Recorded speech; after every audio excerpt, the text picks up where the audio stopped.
Madu di tangan kananmu, racun di tangan kirimu.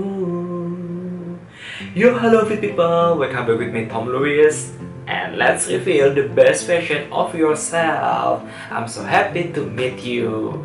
Dan kenapa ya pembukaannya tadi gue nyanyi lagu Madu dan Racun? Apakah gue berganti sekarang menjadi cover lagu? Bisa dipertimbangkan ya. Tapi hari ini gue pengen ngobrolin soal madu, karena sekarang madu sedang in atau sedang ramai diperbincangkan, karena mulai banyak nih bisnis-bisnis yang menjadikan madu sebagai komoditasnya. Gak usah gue sebutin merek, gue rasa fit people juga sudah sering dengar ya. Bahkan ada yang dengan sistem multi level marketing dan sebagainya. Tapi di video gue ini gue gak akan membahas tentang bisnis madu ini, akan share sebenarnya madu itu apa sih. Madu ini adalah salah satu produk yang sudah lama ada di peradaban manusia dan sejak dulu digunakan either sebagai pemanis atau untuk memberikan rasa pada pangan olahan, dan juga banyak yang mempercayai madu ini memiliki health beneficial atau manfaat kesehatan. Tapi sebenarnya madu itu apa sih?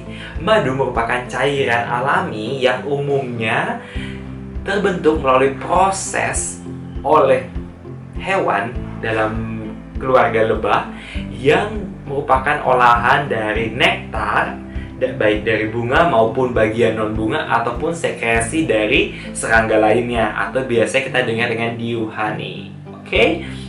Dan madu ini sebenarnya harusnya adalah proses yang terjadi secara natural, di mana lebah-lebah tersebut dan mereka itu menghisap nektar atau sari dari tanaman, baik di bunga maupun bagian non-bunga, sehingga kita dengar ada istilah madu ekstra floral dan floral. Floral itu berarti dari bunga dan ekstra floral bagian non-bunga.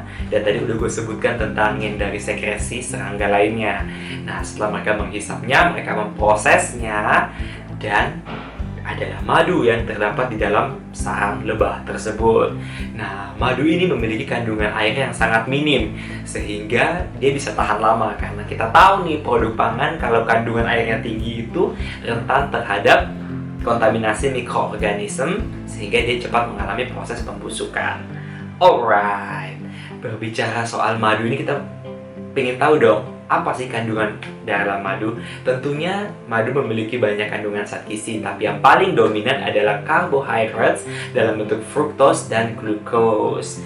Nah, selain ada gula sebagai komponen utamanya, ada juga amino acid dalam jumlah yang relatif minor, ada juga vitamin B, vitamin C, dan senyawa bioactive compound yang biasanya dikaitkan dengan aktivitas antioksidan dari madu dan juga health beneficial dari madu. Makanya ada beberapa penelitian yang mulai membuktikan apakah benar madu itu memiliki manfaat pengobatan, misalnya terhadap yang sedang batuk, penyembuhan luka, sebagai antimikrobial dan sebagainya.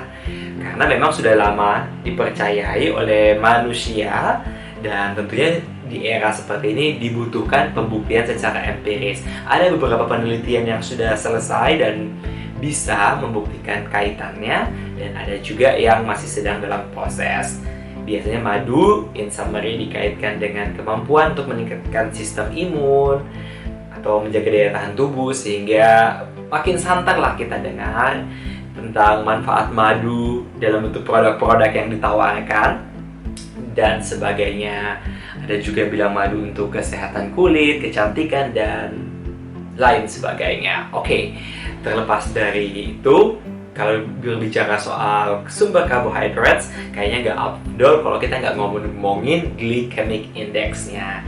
Glycemic index itu merupakan sebuah ranking yang menunjukkan kemampuan pangan sumber carbohydrates dalam menaikkan atau mempengaruhi kadar gula darah, dalam hal ini glukosa darah. Oke, sehingga kita pernah dengar makanan yang low GI, medium GI, dan juga high GI. Biasanya kalau di bawah 55 itu, sekitar 55 ke bawah itu kita bilang low GI, yang bisa memberikan rasa kenyang lebih lama karena dia lebih lama untuk dicerna, diserap, dan dimetabolisme oleh tubuh. Ada kan? Dan ada juga yang di atas itu yang kita bilang dengan high GI. Oke, madu ini sendiri nilai glycemic indexnya secara umum bisa dibilang medium dari beberapa penelitian yang ada. Tapi setiap jenis madu itu berbeda-beda karena tergantung dari rasio fructose dan glukos di dalam madu tersebut. Karena kandungan nutrisi di dalam madu itu sangat dipengaruhi oleh jenis tumbuhan yang menjadi sumber nektar lebah. Oke, pasti ada yang pingin madu itu kalau gue minum bakal gendut nggak ya? Oke, itu pertanyaan yang paling sering kita dengar. Makan ini bakal gendut nggak ya? Oh, jadinya seperti yang sudah dijelaskan bahwa peningkatan berat badan ini terjadi jika ada kalori surplus, sehingga kita harus mengetahui kebutuhan dan asupan. Dan kalori dari madu itu sendiri per 100 gramnya adalah 294 kalori. Dan in summary bisa dilihat tabel ini. Major atau micronutrient yang terkandung dari madu. That's all. Gue harap apa yang gue share ini bisa sedikit menambah informasi Fit People terkait madu. Tapi jangan mau di madu, maunya di like, subscribe, share, and leave your comment here. Thank you for watching and see you on my next videos. Bye.